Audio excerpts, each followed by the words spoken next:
रात रात सजनिया आँख बतियावेली, धीरे धीरे दिलवा में आग लगावेली रबासेली।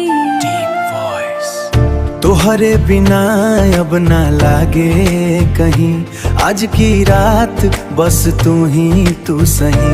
चांदनी रात में बदनिया चमके, नजरिया तो हर दिलावा पे दमके दमके। धीरे धीरे तू करीब आवेलो, सांसों में खुशबू बसावेलो। ओढ़नी हौले से सरक जाला, जियरा में बिजली चमक जाला। हर पल तोह से नजर ना हटे, धीरे धीरे दिल ये बोले आजा अब तू पास हो जाला।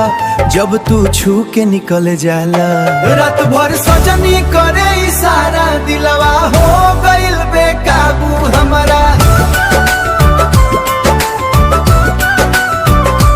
हाथ से हाथ जब छू जाला, जियरा में उठे तूफान सारा। नींद उड़े न लागे किनारा, तोहरे राम में अब न जी पाइब। तू बन गइलू त हिलगी हो न कोई सहारा। लब पे हंसी आँख में नसावा, तोहरे प्यार में दिल फंसबाबा। धीरे धीरे बात बढ़ावेलू, दिल के राज खोलावेलू।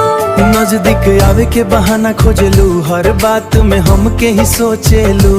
जब तू हंसी दिल धड़क जाला, हर सपना सच लगे लागेला। रात ये जवान हो गइल, मौसम भी शैतान हो गइल।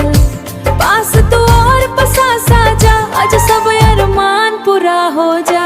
रात भर सजनी करे इशारा, दिलवा हो गइल बेकाबू हमारा। बाहों में जब तू समा जाला, रुक जाए जैसे दुनिया सारा। रात भर सजनी करे इशारा, दिलवा मांगे बस तोहके दोबारा। तोहरे प्यार में खो गइल बानी, अब ना कोई सहारा।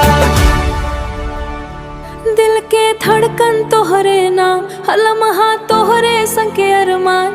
तोहरे बिना सब सूना लागे, जिंदगी में बस तू ही खास लागे। चांद तारा भी फीका लागे, तोहरे चेहरा के सामने सब भागे।